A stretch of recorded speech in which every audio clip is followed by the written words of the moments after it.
Hello, everyone, and welcome to week 7 of our course. I apologize for the lateness getting the video portion of this up. I had put the script and the PowerPoint up at the beginning of the week, and for some reason, I guess just thought I had done everything, which I actually did that in another class too. So a lot going on this week for all of you too. So I've gotten all your papers, and I've graded about half of them so far. And if I've graded it, I've gotten it back to you. If not, you're going to be getting it over the. And I should put in a caveat. I've graded all of them, but I haven't gotten them all back to you. I've gotten about half of them back to you already. So I you know I hope that the feedback that I've given you is useful and that you can improve from it and do an even better paper the next time around.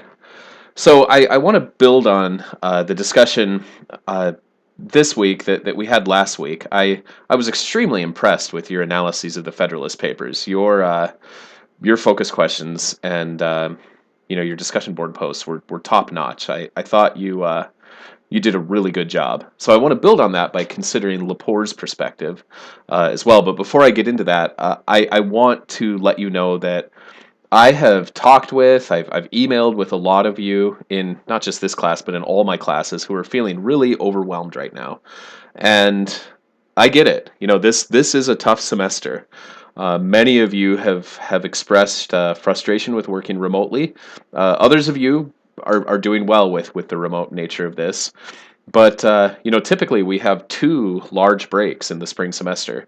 We have 0 this time around. We had to eliminate those breaks so that we could come to campus a little earlier, or sorry, so we could come to campus later. So one thing that our administration has encouraged us to do is to come up with what they're calling lighter work days within our own classes.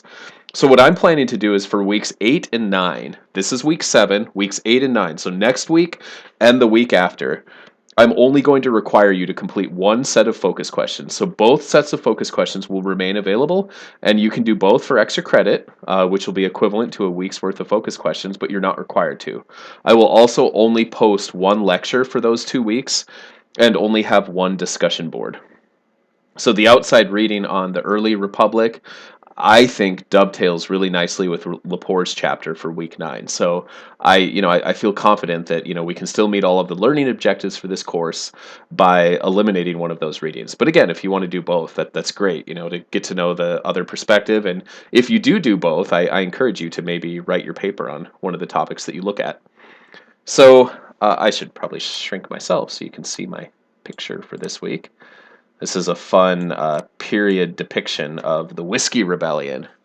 Okay, so all right, and I'm just looking over my notes. So the other thing is, remember that this is an asynchronous class. A lot of your classes are asynchronous. So if you can take off time if you're feeling overwhelmed, just do it and make sure you get your work done, of course. All right. So last week, I hinted at, somewhat covered. Oh, there's a perfect spot for my face. The early Federalist/anti-Federalist debate that emerged out of whether one supported or didn't support the new Constitution. So Federalists liked it, anti-Federalists didn't. And I think you all did a great job thinking about this debate in your focus questions. So this slide outlines how those divisions would lead to the first 2 political parties. So these divisions, honestly, they still define so many aspects of our political culture to this day. You had, one or two of you pointed that out in your responses this week, which I thought was cool. So, and I have to mention, I have not looked over your discussion board posts yet, but I will get to them. So, you had Federalists who hoped that a strong federal government could help develop industry and prosperous, long-lasting political structures. They wanted to build a country. They advocated things like tariffs, taxation policies, investment in infrastructure, and importantly, key here, a national bank that could allow for a single government-backed currency. I mean, these are all things that we expect a government to do today, but these were debated in the late 1700s. So they love the ideas of Adam Smith, who we've talked about already. They wanted to promote a strong capitalist republic. And you have to remember, when Adam Smith was writing in the 1770s, no country had done any of his ideas yet. So these are brand new ideas. They're being debated in England, and England and the United States are really the only two countries where there's even any notion of establishing capitalism as an economic slash government structure. And yet, in the United States, there are those, especially Federalists, who want to push full throttle ahead with that. So people like John Adams, especially Alexander Hamilton, they were key early Federalists, and they were opposed by those who feared that the Federalists wanted something that was too powerful, too big. Um, they so they favored the ethics of a small agrarian republic, and they called themselves anti-federalists at first, then later democratic republicans, and then later just republicans. So, as you'll read about next week, if you choose to do the supplemental reading, Republicans too were very well versed with the ideas of Adam Smith. It's almost as if he was an orthodoxy for both sides of this debate. But their idea was that, if we're going to follow Adam Smith, then England should dominate in manufacturing things. Many of them seem to reason, since Adam Smith called on countries to focus on their own marginal advantages, and manufacturing wasn't one for the young United States of America. Republicans generally distrusted a large government. They opposed tariffs, they opposed funding for infrastructure, and were terrified of a national bank. They liked rural culture more than that of cities, and ironically, especially since they were all about liberty, they were often the ones in favor of slavery, more so than Federalists. Although slavery was not necessarily a key dividing point between the two parties. There were Federalists in favor of slavery, just like there were some Republicans who weren't in favor of it. But for the most part, Republicans were more likely to be in favor than were Federalists. So Thomas Jefferson would be a key Republican thinker, as would, again, ironically, the writer of most of the Federalist Papers, James Madison, though he would waffle later on. And just a reminder that the Republicans of the early 1800s, they're not the same Republican Party today. They certainly share a lot of ideas and values, but the Republican Party of today was founded in 1854. So this early Republican Party, it withered away and was really replaced by the Democratic Party. So if any party can tie its genealogy to it, it's the Democratic Party. So, anyways, yeah, the current Republican Party was founded in 1854 in opposition to slavery and in favor of business. Okay, so over the next couple of weeks, the French Revolution is going to be in the background of so many of the politics of the early American Republic as well. So in the United States, while the French Revolution was starting, our country was still in the middle of this Federalist anti-Federalist debate. So borrowing in part from the French, many began to refer to the nation when they talked about all the states together. In much of the world, nation is tied to ethnicity. Uh, in the United States and much of our hemisphere, it mostly isn't. So, if in Europe you say, "I really love my nation," there's an idea that you're talking about an ethnic group that you belong to. Whereas, if you say, "I want to go travel the nation," in some countries they'd be like, "Huh? What are you talking about?" Whereas we mean nation to be country. We use them synonymously almost. So when I talk about my nation, I mean the United States of America. So that's unique usage in the United States and in parts of the Western Hemisphere.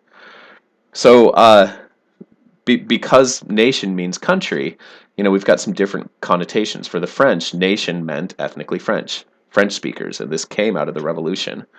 So one of the key things that nationalism meant in America then was the need for a strong federal government. And this was the program of the early Federalists, the national program, they often called it. So in your readings for this week, if you're looking at Hamilton's ambitious plans, briefly, and then we've got more of that next week, to not only build a foundation for our new country, but to build a foundation for a country that could seize upon the ideas of capitalism and industrializations, ideas that hadn't fully developed anywhere yet. The U.S. was on the cutting edge here. So another thing that Hamilton argued vociferously for was to have the federal government assume the national debt for the sake of American credit and credibility in the world. He also put together an ambitious plan that would involve deficit spending, so going into debt on purpose, and this is really key. Anytime in history that a country has modernized, they've had to create wealth, meaning productivity from something. When the Soviet Union modernized in the 1920s and 1930s, they did it by forcing farmers to produce more with less inputs for lower prices, using the surpluses generated by agriculture to build giant factories, dams, and transportation infrastructure. It worked for the Soviet Union. They became a modern country, but it caused the deaths of perhaps 3 million people, primarily in Ukraine, through what's been called an artificial famine, the Holodomor. In the 1700s, places like Prussia tried to get people just to work harder. The Netherlands encouraged business speculation. The Ottomans tried to standardize their government structures. The United States gambled on debt. That debt, as raised through government bonds sold to wealthy Americans and European capital holders, might increase people's productivity. And it worked. It stimulated our young economy, and it's something that Republicans at the time found highly dubious, and certainly many have found dubious ever since. Um, Many of you have received stimulus checks already, or you're going to be receiving them over the next couple of weeks, as another idea of how to use debt to stimulate a suffering economy. You know, those stimulus checks, they're marketed as relief for people out of work. But one of the key reasons that our government will periodically do this, ever since, the George W. Bush years, is an influx of cash, especially to lower income people, really does stimulate the economy. It really does get people buying things, buying necessities, and putting people back to work. So even though it's being done through, $1.9 trillion of debt, and certainly that's not all going to stimulus checks, that's going to bail out numerous things like the SUNY system as well. So, uh, I guess all of us have that. Do we agree with the idea? Are we going to spend our stimulus checks, or are we going to be like, I'm morally opposed to this, and send it right back to the government, and ask them to pay off our federal debt? We have more debt in our country now than of course ever before in U.S. history. Okay, so the bottom line is, when you don't have resources, can you spur productivity with debt? Um, Many of you are making that gamble right now with student loans. I know I personally did. So anyways, one of the key opposition camps that you'll see in the reading often referred to Adam Smith points as well. It's like how in political debates today we like to reference the founders regardless of our stance. So, you can use the Constitution to argue for virtually any political stance in the United States, and we see this all the time. So the anti-federalists or Republicans believe that real wealth did not come from manufacturing or value-added productivity, but from agriculture. The term for that is physiocrats. They adhered to ideas developed in Prussia and France, Imperial France, pre not Imperial. I'm sorry, Royal France, pre-Revolutionary France. That agriculture was key. That well-ordered farms could become the foundation of society. A lot of this week's reading focuses on Madison's efforts then to crystallize the platform of the early Republicans, believing things like America would be better as a small, rural, agrarian paradise.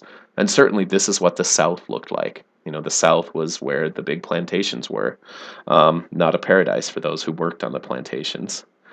So as the course continues, we'll see many attempts to try to unify an agrarian and industrial vision of America. And I hope it's clear to you that these visions often ignored or minimized slavery. Republicans' biggest backers in this period were slave owners and small Western farmers. Slave owners disliked taxes, tariffs, as they made stuff they wanted to buy more expensive, and they exported raw materials anyways, not manufactured goods. And investments in infrastructure, as they, you know, the slave owners often had their own self-contained feudal manors. They built their own roads, so they didn't want to help build roads for the public good. Westerners also disliked overbearing government as they sought the seeming freedoms of the frontier. So, the French Revolution and American echoes. So at first the French Revolution worried Federalists even before the Terror began in 1794, where 40,000 people were executed, often by guillotines, for being suspected of opposing the revolution. And another perhaps 200,000, mostly civilians, were killed in military operations against an uprising in the Vendée region. So the same year as the Terror occurred, 1794, many in the frontier region, especially Pennsylvania, were inspired by the violence of France to rebel themselves. The Whiskey Rebellion of 1794 was in protest of the federal government's liquor tax. Whiskey, in an era when there were crappy roads, was the easiest way to market corn and wheat grown in the frontier region. It wouldn't spoil in transit, and the volume of liquor is much less than the corn it's distilled from. It's also a high value product. And like Shays' rebellion that I talked about last week, it was hard to have enough currency to pay taxes in what was still largely a barter economy. Uh, this is one of the reasons that so many were in favor of a national bank. So this rebellion was put down by 13,000 federal troops. It was the first and last time that a sitting president has led troops in combat, um, although it happened in the 1995 movie Independence Day too. But anyways, this was a victory for the young republic, and ironically a victory for the Republicans who opposed this intervention. Many frontier voters found the Federalist intervention to be absolutely disgusting. But anyways, so as the French Revolution was really getting going, so many in frontier regions celebrated it. They flew the French flag. They thought that what was happening in France was amazing, whereas so many more established northeastern Federalists, they were terrified of it. They basically agreed with the French that this was with the English. I mean that this was you know mob rule out of control. So I want to tie in another revolt. So when the French Revolution began in 1789, there was already a series of revolts occurring in the island of Saint-Domingue. So when the Declaration on the Rights of Man and Citizen was published in August of 1789, it reached the island of Saint-Domingue within weeks. And despite widespread illiteracy among the enslaved people, its ideas spread like wildfire. The idea that all men are naturally free made people who were enslaved say, "Hey, what about us?" Slave owners tried to assure, the enslaved people that these ideas didn't apply to them, but that didn't really quell the infectious fire of these ideas. What made the revolt on what would become Haiti far more successful than the Pugachev revolt that we talked about earlier was that it had the legitimacy of an idea, a philosophy of liberalism that could not be compatible with slavery, though many countries around the world would try to combine the two. So one person who came to lead the rebellion was this guy pictured here in this great book by C.A. Bailey. Uh, his name was Toussaint Louverture. He was a literate, free black man with extraordinary charisma and military skills. He was able to get his freedom in 1776. He had earlier been enslaved. So in Haiti, most of the slaves were recently brought from Africa. One of the sickening facts about the Caribbean was that most enslaved people were newly captured, as few lived for long in the horrifying plantation conditions. What that meant is that the slaves in Haiti came from destabilized regions of West and Central Africa, and they often had military experience. They knew how to fight, they knew how to organize, and with proper inspiration and organizational leadership, the French couldn't deal with them. So in 1794, the French recognized Haitian autonomy. When Napoleon tried to rein them in after 1802, the Haitians, ready to defend their independence, fought back, creating clever alliances with the Spanish and English as well. In 1804, their independence was recognized by France, which by then had given up most of its claims to the Americas, including agreeing to the Louisiana Purchase, which would transform the young United States of America. The Louisiana Purchase was directly caused by the uprising in Haiti.